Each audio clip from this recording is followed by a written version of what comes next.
तो ये हो गया दिन भर का रिवीजन ऑफ पाठशाला की पहली क्लास, जिसमें आपको दिखाने जा रहा हूं बांग्लादेश में हिंदू की लिंचिंग पर भारत में सड़क पर हिंदुओं का बवाल। यूनुस का इलाज मोदी पुतिन ने शुरू कर दिया क्या? हिंदू के लिए खड़ा हुआ हिंदू तो बंगाल में लाठियां चल गई क्या? बीजेपी ने ममता सरकार पर क्या आरोप लगाया है? कांग्रेसी दिग्विजय सिंह का हिंदू लिंचिंग पर ऐसा बयान कि सुनकर दिमाग झन्ना जाएगा। और उधर राहुल विदेश में, इधर प्रियंका वाड्रा के गुट ने क्या खेला करना शुरू कर दिया है। सबसे पहले इसका चैप्टर। बांग्लादेश में कट्टरपंथी यूनुस के राज में हिंदुओं को घसीट घसीट कर मारते हुए दुनिया ने देखा है। दुनिया ने देखा है कि कैसे पर्दे के पीछे पाकिस्तानी मुनीर बांग्लादेश में खेल कर रहा है। लेकिन आज दुनिया ने वो देखा जो किसी ने सोचा नहीं था।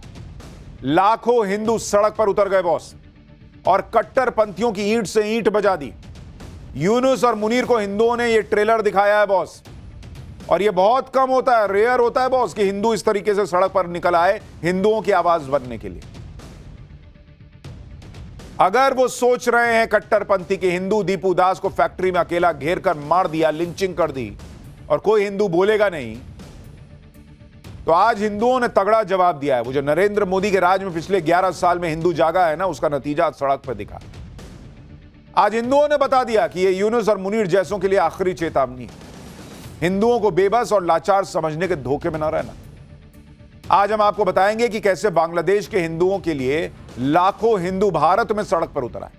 कश्मीर से कोलकाता तक हिंदुओं ने क्या ऐलान किया, बाबा बागेश्वर ने क्या कह दिया है, दिल्ली में हिंदुओं ने कैसे ललकारा कि ढाका में यूनुस और इस्लामाबाद में मुनीर को परेशानी हो जाएगी। यूनुस और मुनीर के पापों की सजा क्या उन्हें मिलेगी? मोदी क्या कर रहे हैं? पुतिन ने कैसे मुनीर और यूनुस को एक साथ हड़का दिया है, आज आपको यह भी दिखाऊंगा। साथ ही बांग्लादेश के हिंदुओं के लिए भारत में भयंकर गुस्सा सड़क पर है, लेकिन कांग्रेस की ऐसी पॉलिटिक्स बॉस आप देखेंगे तो सोचेंगे क्या है। उधर राहुल गांधी विदेशी जमीन पर, यहां फिर बवाल खड़ा हो गया। दिग्विजय सिंह ने लिंचिंग पे क्या कह दिया भाई कि लोग भन्नाए हुए हैं, सब दिखाऊंगा। लेकिन पहले आज देश के हिंदुओं ने जो ट्रेलर दिखाया है उसकी एक झलक देखिए।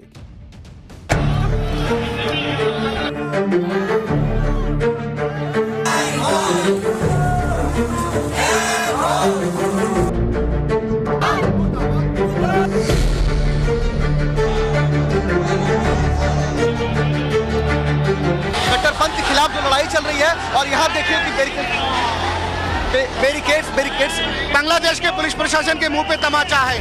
उसको हम चेतावनी देना चाहते हैं कि पुलिस प्रशासन और उन्हीं सरकार बांग्लादेश का होश में आए।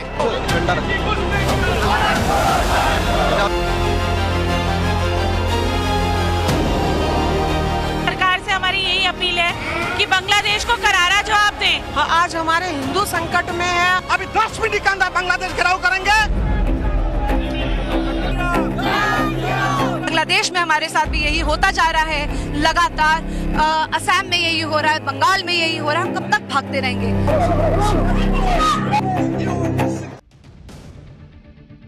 बांग्लादेश के कट्टरपंथियों ने सोचा था कि वहां हिंदू कम है, अकेले हैं, मारेंगे पीटेंगे लिंचिंग कर देंगे, कोई बोलने वाला थोड़ा ही है। यूनुस तो उन्हीं के साथ है, मुनीर उन्हीं के साथ है। लेकिन आज भारत के हिंदुओं ने बताया कि बांग्लादेश के हिंदू अकेले नहीं। जिस दीपू दास को बांग्लादेश में अकेले पाकर लिंच कर दिया गया, उसके लिए आज एक हिंदू खड़ा हो रहा है भारत। सड़कों पर अलग अलग शहरों में लाखों हिंदू बाहर आए, यूनुस और उसके कट्टरपंथियों को ललकारा, और इन हिंदुओं में भयंकर गुस्सा दिखा।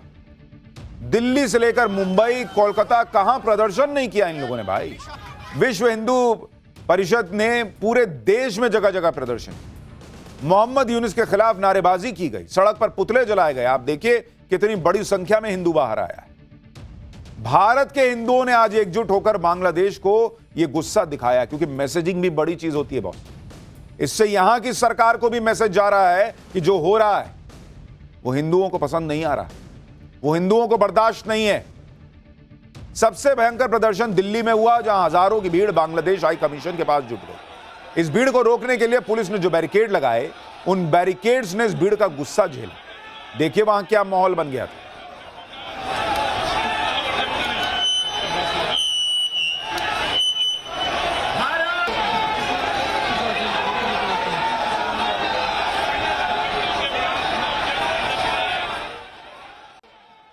बांग्लादेश में जिस बेरहमी से दीपू दास की जान ले ली गई, उसके खिलाफ हिंदुओं के दिल में जो दर्द है वो आज दिल्ली में दिखा। हजारों हिंदू वीएचपी की एक कॉल पर जुट गए। इस भीड़ में जेनजी भी दिखा, बुजुर्ग भी थे, साधु संत भी थे, और इस प्रदर्शन के जरिए भारत के हिंदुओं ने अपनी एकता की ताकत तो दिखाई, साथ ही बांग्लादेश में जो हिंदू अभी डर के साए में जी रहे हैं उन्हें भी हिम्मत दी कि भाई तेरे साथ हम खड़े हैं। इस प्रदर्शन के दौरान बांग्लादेश के खिलाफ खूब नारेबाजी हुई। लोगों ने बांग्लादेश के दीपू दास को याद किया।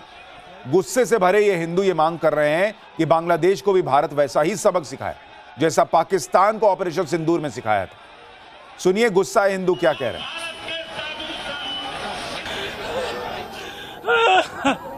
हिंदुओं का मारा जा रहा है। ये देश राम का है, ये देश कृष्ण का है। हम किसी को नहीं मारते, पर हमारी बहन बेटियों की इज्जत लूटी जा रही है।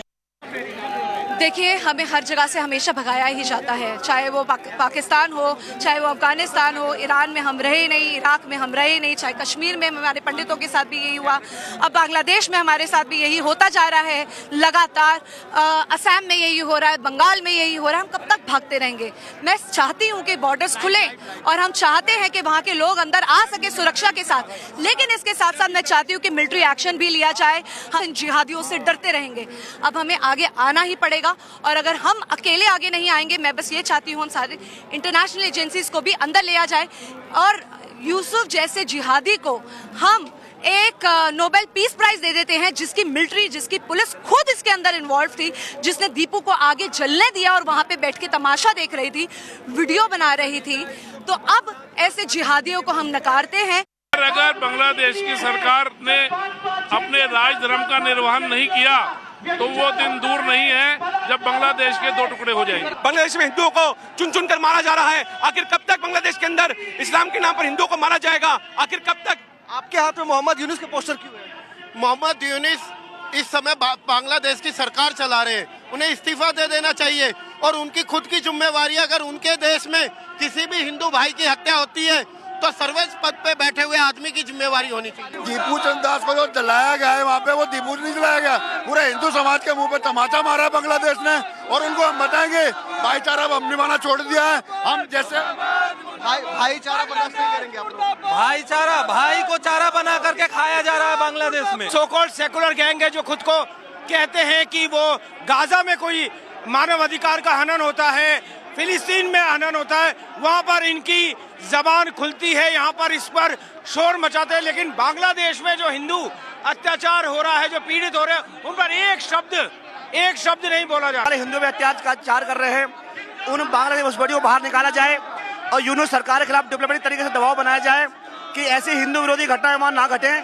अन्यथा जो अवैध प्रकार के यहाँ बांग्लादेशी घुसपैठिए हैं, बजरंग दल उनको बाहर निकालने काम करेगा।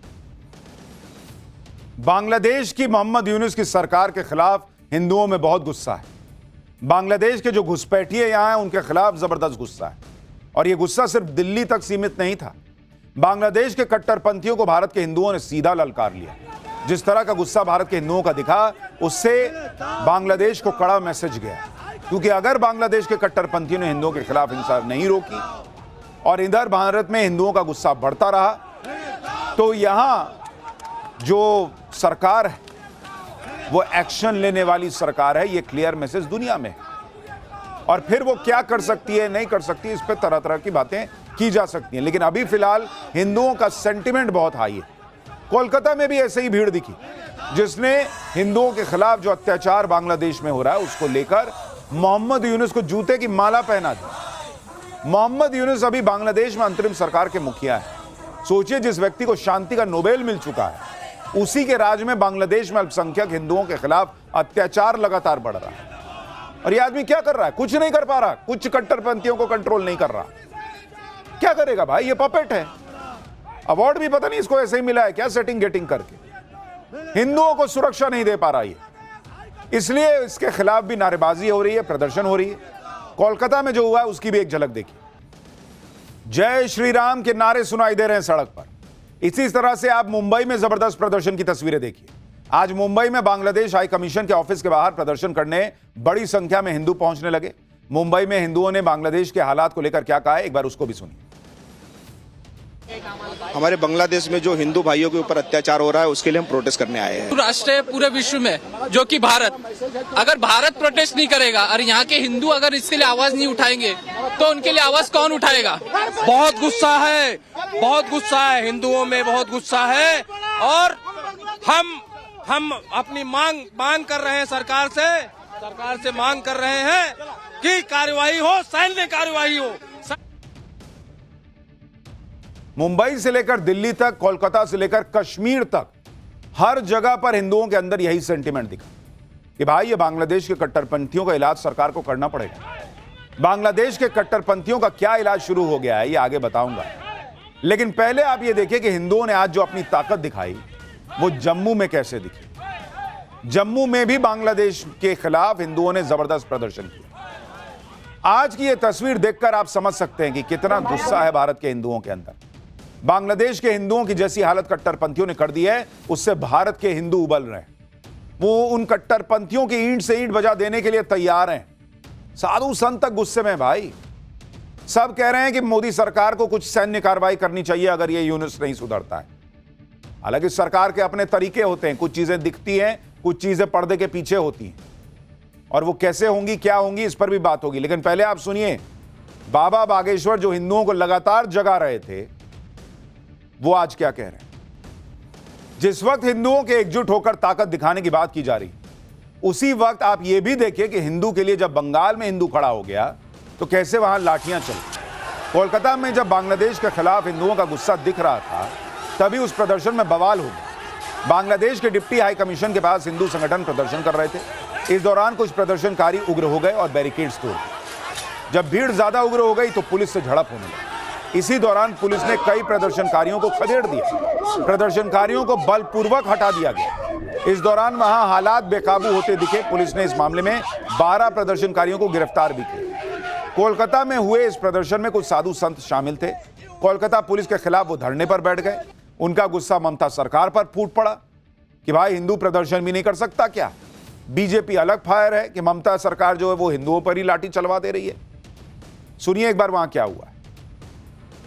हिंदू संतों के ऊपर लाठी बरसाया जा रहा है। आप लोग देखिए, ये बंगाल है, यूनुस और वर्तमान शासक में कोई अंतर नहीं है। सनातनी संतों के ऊपर लाठी बरसाया जा रहा है। पुलिस ने लाठीचार्ज करने लगा साढ़े। हमने वहाँ पर खड़े थे शांतिपूर्ण होके, वो लोग प्रोटेस्ट कर रहा था, साढ़े आके लाठीचार्ज शुरू कर दिया। फिर ये देखिए सारा शरीर पे जिहादिया का सरकत चल रहा है। अभी नहीं मालूम क्या मालूम, ये लोग खाली हिंदुओं के साथ ही ऐसा कर रहे हैं। ये लोग सिर्फ हिंदू का साथ ही ऐसा करे जा रहे हैं। ये लोग सुधर रहे नहीं है। पश्चिम बंगाल में ऐसा अवस्था हुआ है, माँ बहन के साथ ऐसा गलत काम हो रहा है, कोई कुछ सपोर्ट नहीं कर रहा है। बांग्लादेश के खिलाफ प्रदर्शन कर रहे लोगों का आरोप है कि बंगाल पुलिस ने उन पर लाठीचार्ज किया और प्रदर्शन में कुछ लोग घायल हो गए। इस घटना पर बीजेपी ने ममता सरकार के खिलाफ मोर्चा खोल दिया। बीजेपी ने प्रदर्शन में घायल लोगों के वीडियो शेयर करते हुए आरोप लगाया कि यही ममता बनर्जी की असलियत है। बांग्लादेश में हिंदू मारे जा रहे हैं, बंगाल में हिंदुओं के लिए जो खड़े हो रहे हैं उन पर लाठी चलाने का आरोप लग रहा है। और आप कांग्रेस की सोच तो देख लीजिए। कांग्रेस के वरिष्ठ नेता दिग्विजय सिंह ने बांग्लादेश को एक तरीके से क्लीन चिट दे दी। कह दिया कि बांग्लादेश में हिंदू अल्पसंख्यकों के खिलाफ जो हो रहा है वो भारत में अल्पसंख्यकों पर अत्याचार का रिएक्शन है। इससे सवाल उठे कि क्या कांग्रेस के नेता दीपू दास की हत्या को भी जस्टिफाई कर रहे हैं क्या? सुनिए दिग्विजय सिंह को, दिमाग झन्ना जाएगा आपका कि क्या ही लोग हैं ये लोग। बांग्लादेश में जब से इस प्रकार का जो आंदोलन होकर सरकार बदली है, वहाँ वो सारे तत्व हैं जो कि धार्मिक उन्माद फैलाकर राजनीति करते हैं, जिनका विरोध शेख हसीना करती थी, जिनका विरोध शेख मुजीब साहब ने किया था। ये जो हालात हमारे देश में हैं, यहाँ वही धर्मांध फैलाने वाले कट्टरपंथी ताकतें जो हैं, जिस प्रकार से अल्पसंख्यक समुदाय के खिलाफ जो कार्रवाई कर रहे हैं, वही रिएक्शन वहां पर उस प्रकार का हो रहा है। कांग्रेस पार्टी के बड़े नेता हैं दिग्विजय सिंह। सोचिए, कह रहे हैं कि यहां अल्पसंख्यकों के साथ जो हो रहा है उसका रिएक्शन बांग्लादेश में हो रहा है। मतलब इनके हिसाब से यहां गलत हो रहा है, इसलिए वहां पर बेचारे जो है वो इस तरह से रिएक्ट कर रहे हैं। इससे लोग हैं बहुत से लोग। जिंदा मार दिया उसको, लिंचिंग कर दी, जिंदा जला दिया। कहां भारत में अल्पसंख्यक के साथ ऐसा हो रहा है? दिग्विजय सिंह की बात सुनकर किसी को भी गुस्सा आ जाए, क्योंकि ऐसा बयान देकर वो बांग्लादेश के कट्टरपंथियों का बचाव कर रहे हैं। इससे पहले जब व्हाइट कॉलर टेरर मॉड्यूल का भी खुलासा हुआ था तो इंडी गठबंधन वाले इसको भी कहकर जस्टिफाई कर दे रहे थे कि पीएम मोदी ने मुसलमानों पर इतना जुल्म किया है कि डॉक्टर आतंकी बन गए। यानी कोई आतंकी बन जाए, कोई कट्टरपंथी बन जाए, कोई भीड़ लिंचिंग कर दे, सबके पीछे कोई वजह और होती है, वो बेचारे मासूम होते हैं। पीएम मोदी से नफरत के चक्कर में ये लोग हर चीज को जस्टिफाई करने लगते हैं। दिग्विजय सिंह के बयान पर बीजेपी ने कांग्रेस की क्लास लगाई है, सुनिए जरा। वोट बैंक के नाम पर हिंदुओं का कत्ल करने वाले इस्लामिक जिहादियों के बचाव के काम पर, और दिग्विजय सिंह जी आप बता दीजिए कि भारत में माइनॉरिटीज के खिलाफ कब अत्याचार हुआ? यह हाशिमपुरा, भागलपुर, मीरठ, मलियाना, दिल्ली और दिल्ली सब आपकी सरकारों की देन है। इधर कांग्रेस बांग्लादेश के हिंदुओं पर हो रहे अत्याचारों को भारत के मुसलमानों से जोड़ रही है। उधर राहुल गांधी विदेश में बैठकर क्या क्या बातें कर रहे हैं वो तो अभी आप सुनेंगे तो और आपका दिमाग जो है हिल जाएगा। लेकिन पहले यह भी देखना जरूरी है कि आज हिंदुओं ने एकजुट होकर बांग्लादेश के कट्टरपंथियों को कैसे चेतावनी दी। तो भारत ने बांग्लादेश के हाई कमिश्नर को तलब कर लिया। बांग्लादेश से लगातार जवाब मांगा जा रहा है। उधर मोदी के दोस्त पुतिन के रूस ने भी बांग्लादेश को 1971 की याद दिला दी। रूस ने बांग्लादेश को हड़का दिया है कि वो जितना जल्दी भारत के साथ तनाव कम कर ले उतना उसके लिए बेहतर है। रूस ने बांग्लादेश को 1971 की याद दिलाई कि कैसे भारत ने बांग्लादेश की आजादी में अहम भूमिका निभाई। उधर संयुक्त राष्ट्र ने भी बांग्लादेश में दीपू दास की हत्या पर चिंता जताई है। बांग्लादेश के कई मीडिया समूह ने भी कहा है कि बांग्लादेश में पत्रकारों की जान दांव पर लगी हुई। यानी यहां नरेंद्र मोदी सरकार डिप्लोमेटिक स्तर पर जो करना है वो कर ही रही है। उधर रूस ने ठोक दिया है इसको, बांग्लादेश को, कि भाई अपनी हैसियत पहचानो, तुम बने ही इस देश की वजह से हो, इस देश के हिंदुओं की वजह से हो। उसमें हिंदू नहीं था क्या जो तुम्हारी मदद कर रहा था? सोचिए, रूस ने बांग्लादेश को 1971 तक याद दिला दिया भाई, लेकिन कांग्रेस को यह याद नहीं आया। वो ये याद दिलाने में जुटी है कि भारत में मुसलमानों के साथ क्या होता है। यहां कांग्रेस का यह हाल है। उधर आप राहुल गांधी देख लीजिए, जर्मनी में भी वही कर रहे हैं जो पहले करते आए। राहुल गांधी ने आरोप लगा दिया कि नरेंद्र मोदी संविधान, लोकतंत्र, विपक्ष सबको खत्म करने पर तुले। अपनी बात को साबित करने के लिए राहुल गांधी ने चुनावी चंदे का उदाहरण दे दिया कि बीजेपी, ईडी, सीबीआई को डर दिखाकर जो है वो चंदा ले रही, सत्ता का इस्तेमाल करके सारा पैसा लिया जा रहा है, जबकि विपक्ष खाली हाथ है। राहुल गांधी दुनिया को बताने निकले हैं कि भाई भारत के डेमोक्रेटिक सिस्टम पे हमला नहीं हो रहा है, दुनिया के डेमोक्रेटिक सिस्टम पे हमला कर रही है मोदी सरकार। कोई सिर पैर जुड़ रहा है आपका इस लॉजिक का? आप बताइए जरा। कह रहे हैं कि भाई चुनावी चंदा कम मिल रहा है क्योंकि भाई इन्होंने लोकतांत्रिक व्यवस्था खत्म कर दी।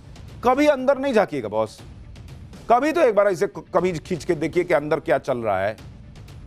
मन के अंदर अपने आप से तो पूछिए कि क्यों ये हो रहा है। वोट नहीं मिल रहा, चंदे में नोट नहीं मिल रहा, सब बीजेपी पे, मोदी पे डाल दीजिए, यही सोल्यूशन है आपका। जर्मनी में राहुल गांधी ने वोट चोरी का मुद्दा उठाया, लेकिन वोट चोरी की स्क्रिप्ट थोड़ी बदल दी।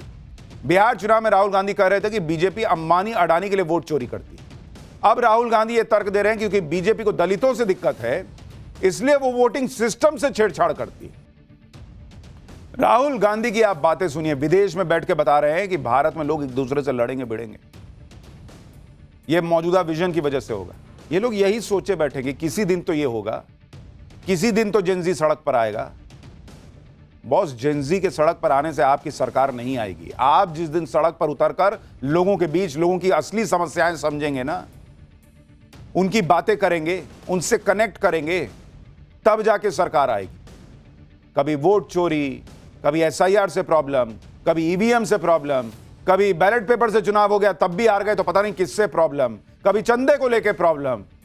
इनका प्रॉब्लम है, खत्म नहीं हो रहा। नरेंद्र मोदी ओबीसी हैं। मोदी सरकार में जो पूर्व राष्ट्रपति रामनाथ कोविंद, वो दलित थे। मौजूदा राष्ट्रपति द्रौपदी मुर्मू, भारत की पहली महिला आदिवासी राष्ट्रपति। इतने उदाहरण है बॉस, मंत्रिमंडल में इतने पिछड़े वर्ग के लोग भरे हुए हैं। इसके बावजूद राहुल गांधी जर्मनी में जाके क्या बोल रहे हैं कि बीजेपी को दलितों से दिक्कत है।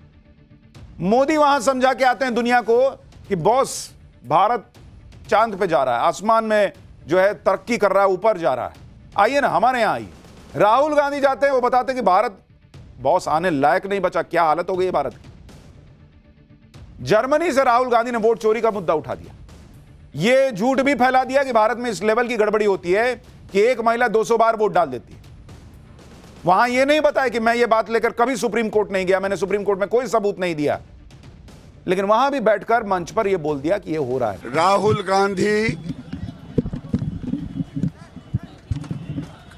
देशभक्ति के बदले देशद्रोह का काम करते हैं।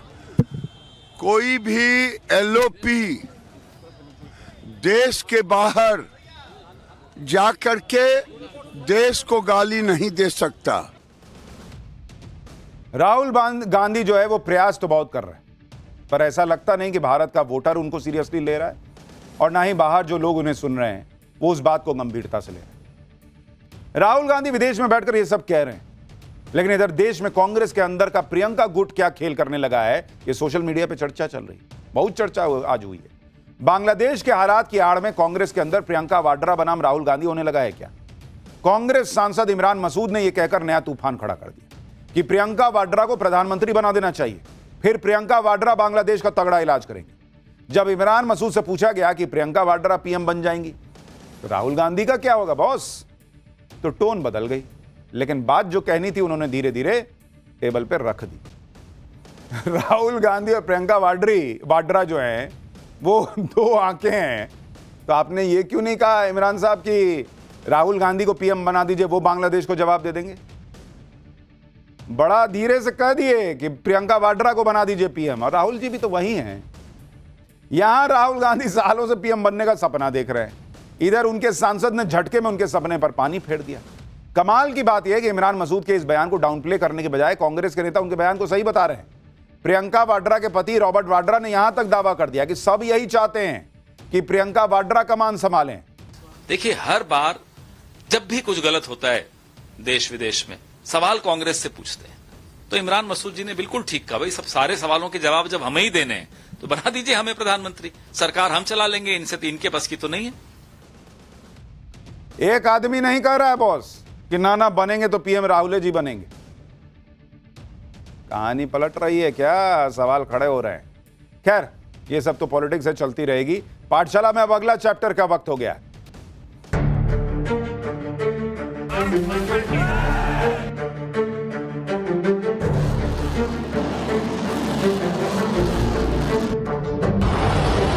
नए साल पर सबसे बड़ी सेल, मुनीर शहबाज ने पाकिस्तान बेच डाला क्या? भिखारी पाकिस्तान का सबसे बड़ा फर्जीवाड़ा, अपना कचरा किसको बेचाया है मुनीर, आज आपको दिखाने जा रहा हूं। साल 2025 में पाकिस्तान की जितनी ठुकाई हुई वो पाकिस्तान भूल ना पाएगा। ऑपरेशन सिंदूर में भारत ने पाकिस्तान को ऐसे जख्म दिए कि सदमे में आए मुनीर को ऊपर वाले अल्लाह की याद आ गई। वो कह रहा है कि उसे अल्लाह ने ऑपरेशन सिंदूर में बचाया था, लेकिन ऊपर वाले को याद करते करते मुनीर के पाकिस्तान का भारत ने यह हाल कर दिया कि अब वो ऊपर वाले के ही रहमो करम पर जिंदा है। और स्थिति यह हो गई इस दो कौड़ी के पाकिस्तान की कि वहां पर ईयर एंड सेल लगी हुई है। पूरा पाकिस्तान इस सेल में बिकने को तैयार बैठा है भाई। पाकिस्तान बिक रहा है और उधर मुनीर नया फर्जीवाड़ा करने में जुट गया है। जिन हथियारों को भारत ने ऑपरेशन सिंदूर में ठोक कर कचरा बना दिया, मुनीर उसी कचरे को पाकिस्तान से बाहर बेचने में जुट गया है। यानी आप देखिए कि एक तरफ ईयर एंड सेल में पाकिस्तान की संस्थाएं बिक रही हैं, दूसरी तरफ मुनीर चाइनीज हथियार मुस्लिम देशों को बेच रहा है।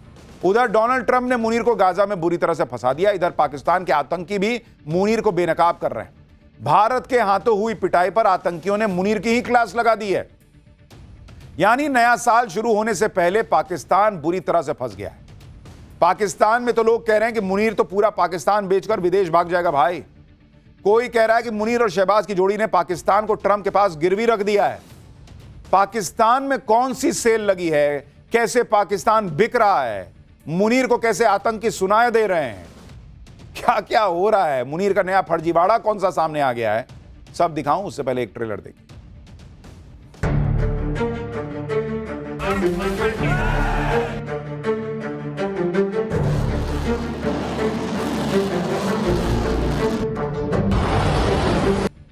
नए साल की सबसे बड़ी सेल लगी हुई है पाकिस्तान में। मुनीर और शहबाज कैसे पूरा पाकिस्तान बेचने में जुटे हैं, उसकी शुरुआत आप देखिए कि पाकिस्तान की सरकारी एयरलाइंस PIA यानी पाकिस्तान इंटरनेशनल एयरलाइंस की बिक्री के लिए बोलियां लगनी शुरू हो चुकी हैं।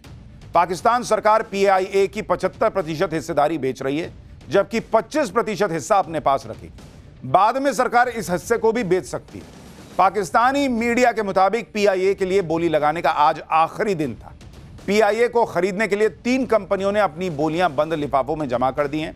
पाकिस्तान की सरकारी एयरलाइंस के लिए बोली लगाने वालों में लक्की सीमेंट के डीलरशिप वाला एक बिजनेस ग्रुप भी शामिल है। इसके अलावा आरिफ हबीब कॉरपोरेशन की लीडरशिप वाला ग्रुप है और प्राइवेट एयरलाइंस एयर ब्लू शामिल है। नीलामी की डेडलाइन से ठीक 2 दिन पहले मुनीर की सेना से जुड़ी फौजी फर्टिलाइजर, यह वहां की सेना की कंपनी है, फौजी फर्टिलाइजर प्राइवेट लिमिटेड, इसने भी बोली लगाने का सोचा था, लेकिन लास्ट में अपना नाम वापस लिया।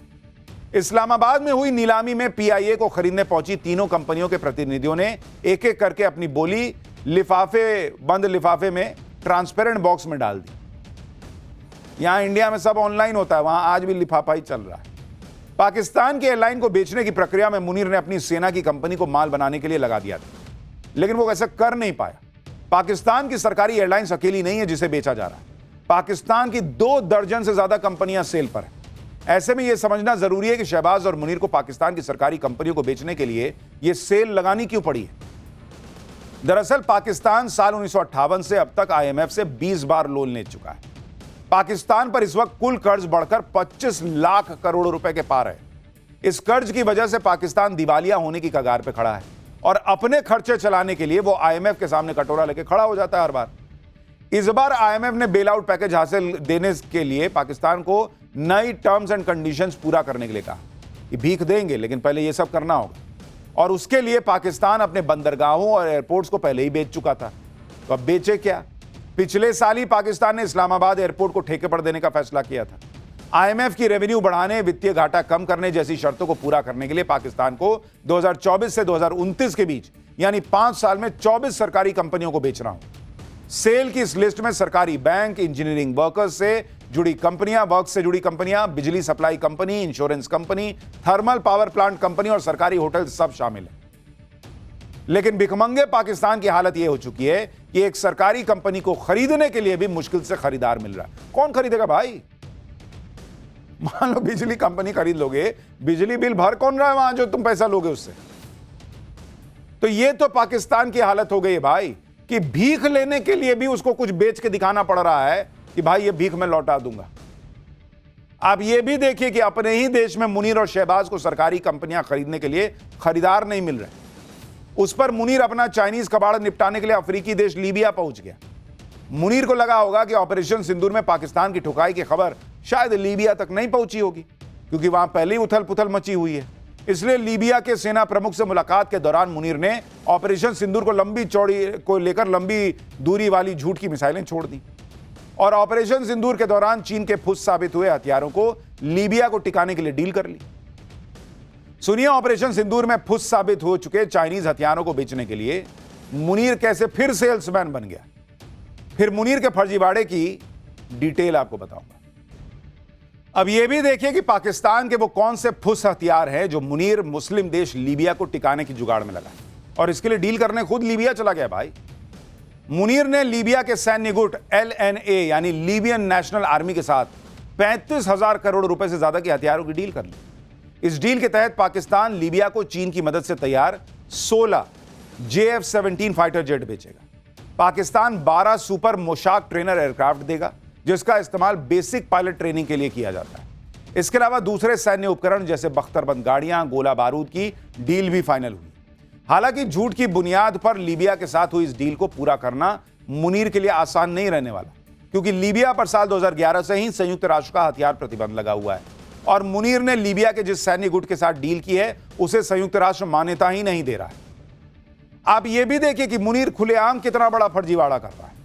मुनीर को पता है कि उसके made in China JF-17 fighter jet किसी चाइनीज खिलौने से ज्यादा नहीं है और ऑपरेशन सिंदूर में JF-17 जिस तरह फुस साबित हुआ उसे मुनीर देख चुका है और पाकिस्तान ही नहीं JF-17 की हकीकत दूसरे देश भी समझ चुके हैं।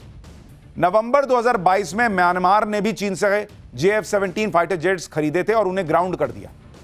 म्यांमार एयरफोर्स ने चीन को बताया कि JF-17 में गंभीर तकनीकी खामियां मिली हैं। ये fighter jets interception, ground attack और बॉम्बिंग मिशन के लिए बनाए गए थे, लेकिन तकनीकी समस्याओं के कारण काम ही नहीं कर रहे थे। भाई चाइना का माल था, 10 दिन चल गया, वही बहुत था। इसके अलावा JF-17 में लगे रडार सिस्टम जरूरत पड़ने पर फिसड्डी साबित हुए। सबसे हैरान करने वाली कमी तो यह निकली कि JF-17 का एयरफ्रेम यानी ढांचा भी कमजोर है। उड़ान के बाद इसमें दरारें दिखाई दी। चीन ने JF-17 को ठीक करने के लिए इंजीनियर्स की एक टीम म्यांमार भेजी, लेकिन JF-17 को ठीक नहीं कर पाई ये इंजीनियर। इसके बाद चीन ने JF-17 की खराबी का ठीकरा म्यांमार एयरफोर्स पर फोड़ दिया कि तुम ही ठीक से नहीं उड़ाए होगे। ये है चाइना का माल। सबसे बड़ी बात यह है कि चीन की एयरफोर्स खुद भी JF-17 को कबाड़ मानती है, इसलिए उसने अपने बेड़े में शामिल नहीं किया है। भाई उसको पता है कि किसी काम का तो है नहीं। चीन ने अपने जिस कबाड़ को पाकिस्तान को सटाया, अब मुनीर उसे दूसरों को टिकाने में जुट गया है, क्योंकि उसको पता है कि भारत जब फोड़ेगा तो ये सब काम तो आना नहीं है, कहीं से पैसा आ जाए। उनको तो पैसा दिखता है भाई कि कुछ भी कबाड़ बेच के भी पैसा ले लो। पाकिस्तान ने जो भी हथियार ऑपरेशन सिंदूर में इस्तेमाल किए थे, भारत ने सबको तबाह करके कबाड़ बनाया था।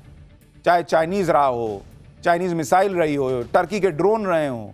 मुनीर भले ही अपना कबाड़ बेचने के लिए ऑपरेशन सिंदूर के हो लेकर अजब गजब बयान दे रहा हो, लेकिन मुनीर को अंदर तो पता है ना भाई कि ऑपरेशन सिंदूर में भारत ने पाकिस्तान में घुसकर उसके एयरबेस और आतंकी अड्डे मिट्टी में मिलाए थे। ऑपरेशन सिंदूर के बाद से मुनीर किस तरह खौफ में है, इसका सच न चाहते हुए भी मुनीर की जुबान पर आ ही जाता है।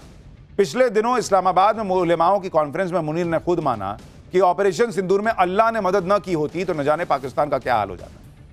एक बार मुनीर को सुनिए, फिर आपको बताता हूं कि कैसे इस बयान से पाकिस्तान में उसकी छीछा लेदर हो रही है। मुनीर उलेमाओं को खुश करने के लिए कह रहा है कि अल्लाह ने ऑपरेशन सिंदूर में पाकिस्तान की मदद की, जिस पर पाकिस्तान की पब्लिक ने मुनीर को घेर लिया। पाकिस्तान की पब्लिक कह रही है कि 1965 से पाकिस्तान के लोगों को इसी तरह की कहानियां सुनाकर करारी हार पर तसल्ली दी जा रही है। वहीं पाकिस्तान के पत्रकार कह रहे हैं कि जिस तरह ऑपरेशन सिंदूर के बाद तालिबान पाकिस्तानी सेना को ठोक रहे हैं, तो अब खुदाई मदद क्यों नहीं मिल रही। मुनीर भले ही ऑपरेशन सिंदूर पर झूठ का प्रोपेगेंडा फैलाए, अपना चाइनीज कबाड़ किसी और को बेचाए, पैसा बनाए, लेकिन हाल के दिनों में पाकिस्तान में कराची के जिस लियारी पर बनी फिल्म धुरंधर ने पाकिस्तान का धुआं किया हुआ है, उसी लियारी के मौलाना फजलुर रहमान ने ऑपरेशन सिंदूर को लेकर मुनीर को कटघरे में खड़ा कर दिया। मौलाना ने मुनीर की हरकतों पर सवाल उठाते हुए कहा कि भारत ने अगर मुरीद के और बहावलपुर में घुसकर ठोका तो क्या गलत किया। खैर, मुनीर तो अपनी फर्जी ताकत की फर्जी कहानियां सुनाता रहेगा, लेकिन हम आपको पाठशाला में अब सनातन की ताकत दिखाने जा रहे हैं। कहीं करोड़ों का चढ़ावा, कहीं भगवान के दरबार में जिंदगी का सैलाब। गजब का सनातनी न्यू ईयर सेलिब्रेशन होगा क्या इस बार। हीरा, सोना, चांदी, राम लला की करोड़ों की नई मूर्ति देख पहुंची अयोध्या। आप भी देखकर हैरान रह जाएंगे। और किस मुस्लिम देश में 4500 साल पुराना हिंदू मंदिर मिला है, अब इसका चैप्टर। देश में सनातन के लिए गजब का क्रेज हर जगह दिखने लगा है। हिंदू एकजुट हो रहे हैं, देश का युवा भी अपने धर्म, अपनी संस्कृति से जुड़ रहा है। यह हाल के दिनों में दिखा है। आप तस्वीरें देखिए कि न्यू ईयर पर जितनी बुकिंग गोवा और हिल स्टेशन पर नहीं हो रही, उससे ज्यादा रजिस्ट्रेशन मंदिर में दर्शन करने वालों ने करा लिए। और हैरानी की बात यह है कि इसमें बड़ी संख्या में जेनजी है। यह वही युवा है जो फेस्टिव सीजन शुरू होते ही पार्टी प्लान कर लेता था, लेकिन वक्त कैसा बदला कि न्यू ईयर से पहले ही मंदिरों में भक्तों की भीड़ लगने लगी है। ठंड, कोहरा, कोई फर्क नहीं पड़ता बॉस, मंदिरों के बाहर लाइन लगी हुई है। अयोध्या से काशी तक मंदिर फुल नजर आ रहे हैं। सनातन के प्रति लोगों की आस्था कितनी बढ़ती जा रही है, इसका अंदाजा इसी बात से लगाइए कि मंदिरों पर चढ़ने वाला चढ़ावा रिकॉर्ड तोड़ दे रहा है। देश के प्रसिद्ध सावलिया जी सेठ का खजाना खुला तो लोगों की आंखें खुली की खुली रह गई। ये लोग क्या बैठ के गप थोड़ी मार रहे हैं, नोट गिन रहे हैं चढ़ावे का। एक महीने में इतना चढ़ावा आया है कि उसे गिनने के लिए लोगों को शिफ्ट में काम करना पड़ रहा है। 50 से ज्यादा लोग नोट गिनने के लिए लगाने पड़े हैं कि देखो जरा भगवान को कितना चढ़ावा आया। लोगों में भगवान के प्रति आस्था ही है कि चढ़ावा चढ़ाने में लोग पीछे नहीं हो रहे। अयोध्या के राम मंदिर में भी करोड़ों की मूर्ति आई है। हीरा, सोना, चांदी सब लगा है इसमें बॉस। राम लला की यह भव्य दिव्य मूर्ति किसी ने गुप्त दान की है।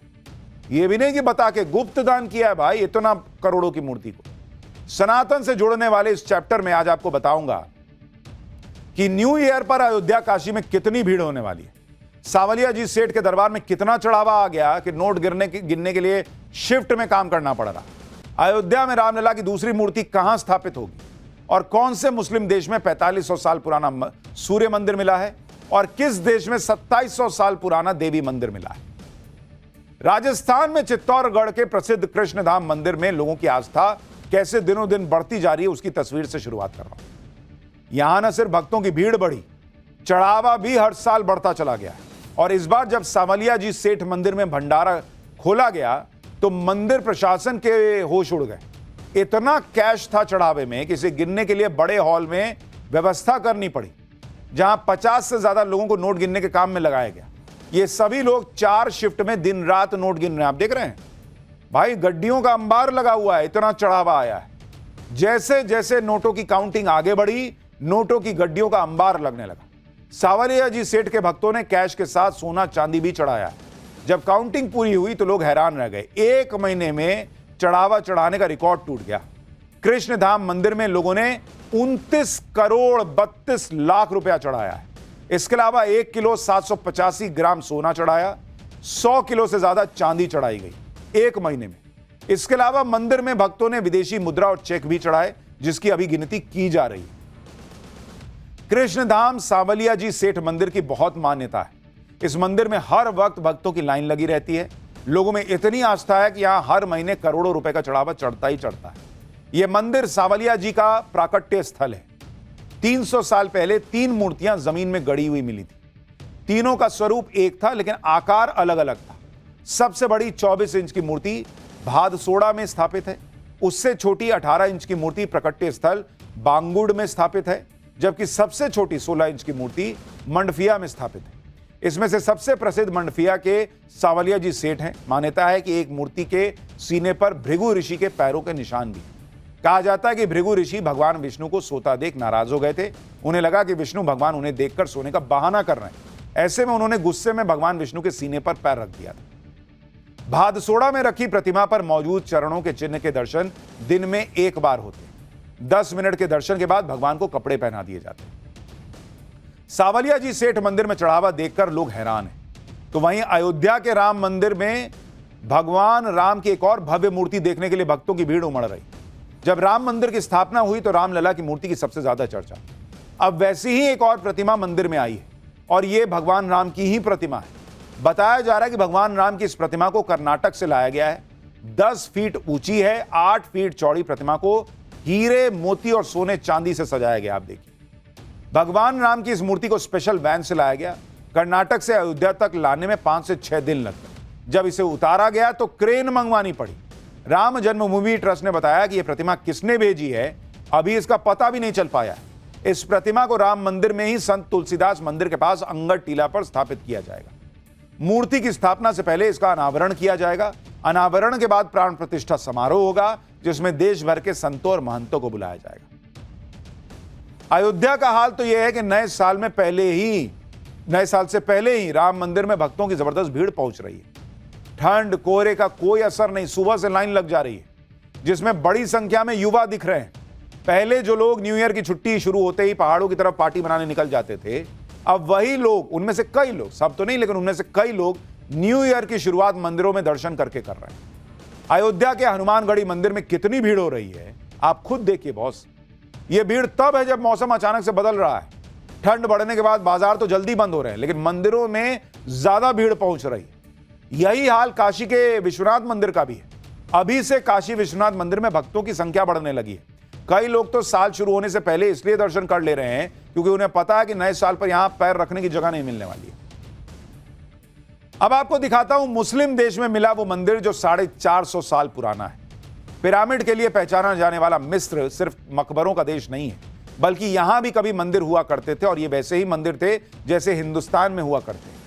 आपको जानकर हैरानी होगी कि मिस्र में जो मंदिर मिला है वो सूर्य भगवान को समर्पित है। मिस्र की सभ्यता को विज्ञान और ब्रह्मांड को समझने वाली बेहद उन्नत संस्कृति माना जाता था। सोचिए, वो लोग भी आज से 4500 साल पहले सूर्य उपासना कर रहे थे। यह मंदिर कितना विशाल था इसका अंदाजा इसी बात से लगाइए कि यह मंदिर करीब 10,000 वर्ग फुट में फैला हुआ था। यहां पर सफेद चूना पत्थर की नक्काशी, ग्रेनाइट के स्तंभ, लंबे गलियारे और छत तक जाने वाली सीढ़ियां मिली। यहां पर राजाओं के नाम के साथ मोहरें भी मिली हैं। ये वो राजा थे जो न्यूसेरा के शासन से पहले शासन करते थे। पूरा मंदिर मिट्टी की ईंटों से बना था, लेकिन यहां 2 चूना पत्थर के स्तंभों के आधार और 1 चूना पत्थर की दहलीज मिली।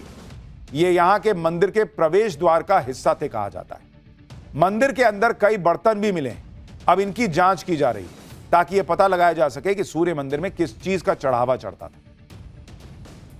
तो यह सनातन की नई ताकत है जिसमें लोग देश भर में चढ़ावा चढ़ा रहे हैं, भगवान के दर्शन के लिए जा रहे हैं। और ऐसी ऐसी खबरें भी आ रही। पाठशाला में अगला chapter, chocolate, baby food, cold drink, सबके एक्सपायरी डेट में घोटाला। क्या आप सारा सड़ा गला माल खा रहे हैं क्या? एक्सपायरी डेट देखकर अगर सामान खरीदते हैं तो सावधान हो जाइए, ये चैप्टर देख लीजिए, कहीं आप भी एक्सपायर्ड सामान तो नहीं खरीद रहे हैं। ये बहुत महत्वपूर्ण चैप्टर है। जब भी आप सामान खरीदने जाते हैं, कोई बेबी फूड खरीद रहे हैं, चॉकलेट, कोल्ड ड्रिंक, कुछ भी खरीद रहे हैं, तो एक्सपायरी डेट पीछे देखते हैं कि देखें एक्सपायरी है कि नहीं, कि कब बना था और कब तक इस्तेमाल हो सकता है इसका। लेकिन अब इसी एक्सपायरी डेट के साथ घोटाला हो रहा है। ऐसे ऐसे कांड किए जा रहे हैं जो लोगों की सेहत और जिंदगी के साथ खिलवाड़ है। एक्सपायरी डेट वाले प्रोडक्ट को नया करके बेचा जा रहा है। दिल्ली पुलिस ने ऐसे ही एक गिरोह को पकड़ा है जो एक्सपायर्ड फूड प्रोडक्ट्स को, यानी जो सामान खराब हो गया उसमें नया लेबल चिपका के उसको नया बना के मार्केट में बेचता था। यह गिरोह एक्सपायरी प्रोडक्ट को मार्केट से उठाता, उसे नए प्रोडक्ट की तरफ बेचता। प्रोडक्ट का बारकोड, एक्सपायरी डेट सब बदल देते थे ये लोग। खाने पीने के सड़े गले सामान की डिलीवरी करते थे। बाजार, मॉल और ई-कॉमर्स प्लेटफॉर्म से डिलीवरी होती थी। हजारों लीटर एक्सपायर्ड कोल्ड ड्रिंक बरामद हुई है, हजारों किलो बेबी फूड बरामद हुआ है। Chocolate, biscuit, branded ketchup, chips सब खराब हुआ मिला है। सोचिए कैसे लोग हैं बॉस, बेबी फूड तक के साथ ये कर रहे हैं। और आप तो क्या कीजिएगा, आप पीछे देखिएगा, हाँ अभी एक्सपायरी नहीं हुआ, इस्तेमाल कर रहे हैं। दिल्ली पुलिस ने सदर बाजार इलाके के गोदाम में छापा मारा जहां एक्सपायरी प्रोडक्ट को नया बनाने का गोरख धंधा चल रहा था। पुलिस ने यहां से हजारों किलो एक्सपायर्ड प्रोडक्ट बरामद किया, जिसमें वो प्रोडक्ट भी हैं जो बच्चे को बहुत पसंद आते हैं। इस गिरोह के बारे में आपको बताऊं उससे पहले एक वीडियो दिखाता हूं कि कैसे एक्सपायरी डेट को चेंज करके नई एक्सपायरी डेट लगाई जाती है। कोल्ड ड्रिंक की बोतल से एक्सपायरी डेट को केमिकल की मदद से मिटा देते थे ये लोग, फिर उस पर नई एक्सपायरी डेट प्रिंट कर देते थे, जिसके बाद ये पहचान पाना बहुत मुश्किल है कि प्रोडक्ट एक्सपायर हो गया है। यानी आप देखिए कैसे कैन में पीछे नया लगा दिए, पिछला वाला मिटा दिए और नया वाला लगा दिया। आप सोच रहे हो अरे अभी तो ठीक ही है। पुलिस की रेड में आरोपी ने खुद एक्सपायरी डेट चेंज करके दिखाई है। देखिए, खाने पीने के एक्सपायर्ड प्रोडक्ट ये गिरोह विदेश से मंगाता था, फिर उसे सदर बाजार के गोदाम में नई लेबलिंग और मैन्युफैक्चरिंग डेट लगा देता था उस पर, जिसके लिए पोर्टेबल प्रिंटिंग मशीन यूज करते थे, जिसमें सॉफ्टवेयर होता है जिससे QR कोड, बार कोड और डेट चेंज कर सकते हैं। उसके बाद इसको बाजार में बेच दिया करते थे। दिल्ली पुलिस ने एक्सपायर्ड प्रोडक्ट को नया बनाकर बेचने वाले गिरोह के पास से बड़ी मात्रा में सामान जब्त किया है, जिसके बारे में आप सुनेंगे तो हैरान रह जाएंगे। पुलिस ने कुल 4 करोड़ 30 लाख रुपए का एक्सपायर सामान बरामद किया है। इसमें से 14,000 लीटर से ज्यादा के कोल्ड ड्रिंक और जूस शामिल हैं। 6,000 किलो से ज्यादा का चिप्स, बिस्किट, नमकीन, चॉकलेट शामिल है। 23,000 किलो से ज्यादा के केचप, अचार, सॉस, मेयोनीज, विनेगर शामिल है। कुल 43,000 किलो से ज्यादा एक्सपायर्ड फूड प्रोडक्ट बरामद हुआ है। दिल्ली पुलिस भी यह सारा सामान देखकर हैरान रह गई थी। पुलिस ने गिरोह के 7 सदस्यों को गिरफ्तार कर लिया है। ये लोग इतनी सफाई से काम करते थे कि कोई अंदाजा भी नहीं लगा सकता कि सामान एक्सपायरी है नहीं। और आप ये सोचिए, ये तो सामान जो जब्त हो गया, इसके पहले इन्होंने कितना सामान, कितना जहर लोगों को खिला दिया होगा, उसका कोई हिसाब है? कैसे लोग हैं ये लोग?